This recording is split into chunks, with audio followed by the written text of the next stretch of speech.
Hello and welcome to another Witcher lore video. In today's episode, we are going to focus on the School of the Cat, which is the second most popular Witcher school. As usual, if you would like to see more of this content, make sure to subscribe and like the video, as it shows me people actually enjoy this type of thing. Now let's get into the video. Some history of the school. The school was one of the first to form after the split of the Order of the Witchers. Between 15 to 20 members thought they can improve the mutations and make Witchers that surpass the current generation. They left the keep one night and stole a lot of mutagens and tools. The group of Witchers established its base in Stiga Castle in a mountain range in Ebbing. They didn't only think of it as a training facility, but more of a part of the local politics. They were one of the only schools that rejected neutrality. They used their Witchers as spies, assassins, swords for hire, etc. The school got along with the common folk as well, as they dealt with the local bandits. The school was trying to create fully emotionless Witchers, and that worked for a while. The Witchers had barely any emotions and seemed alien-like, but that was enough for the mages. They wanted completely emotionless Witchers. They failed. The students who were created with this new method weren't emotionless, their emotions were enhanced. Those students were used as guinea pigs and a lot of tests were performed on them. One of the students, Gezers, found himself in a pile of corpses barely alive. He managed to crawl out and free the remainder of what the school called test subjects.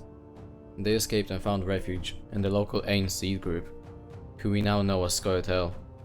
In return, Gezer's group supported them in their guerrilla warfare. This angered the royalty. Witchers helping those who fight against them was just unacceptable. The royalty, you see, were not aware of the split in the school. The royalty took action. They sieged Stiga, and using the assault as cover, Gezer's guerrilla group managed to get in and kill off all the mages. When they left, the old cat witchers were left on their own, and the siege continues for another 3 days, resulting in a massive bloodbath. Eventually, every last of the defending witchers perished. The witchers from Gezer's group moved up north and recruited badly mutated witchers or renegades. The whole lot gathered to form Din Marv Caravan, and rejected any former past of the original founders from Stiga. Over the years, the travelling witchers sold their skills to anyone who could pay for the job, no matter what it was. They stayed in numerous locations where they performed mutations on new witchers.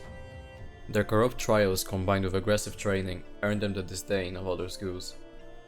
In roughly 1060, they aided Eilreen in her rebellion against humans, most likely because of their past with Ain Seed.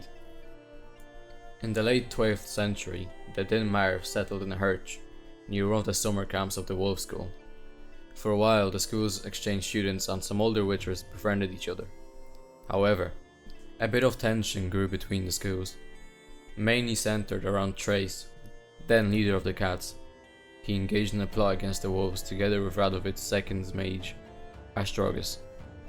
Trace became convinced that if he helped Cadvanians to kill off the wolves, they would be given a special spot amongst the new Witcher Order. The other cat witchers who were unaware of the plot got arrested to allow Trace to proceed with the plot. Everything didn't go to plan. Soon after cats attacked disarmed wolves at the Witcher tournament, Radovic ordered to kill off all the witchers, showing that the only reason for the tournament was to kill off the growing population of witchers. Sometime later, Goxart, one of the elder witchers of the cat school, was released from prison. He was presumably the one to rebuild the school on one condition from Radovic: they will never be given royal money again. Some of the cats were forever banned from entering Kaer Morhen and other witcher keeps, denying them a place to spend winters in warmth. Before 1272, soldiers took the caravan, as reported by Joel. Axel and Cedric were killed, with Schrodinger's fate being unknown. The school's end came in 1274, when Lexandru betrayed his fellow witchers, killing the Grandmaster and stealing the diagrams.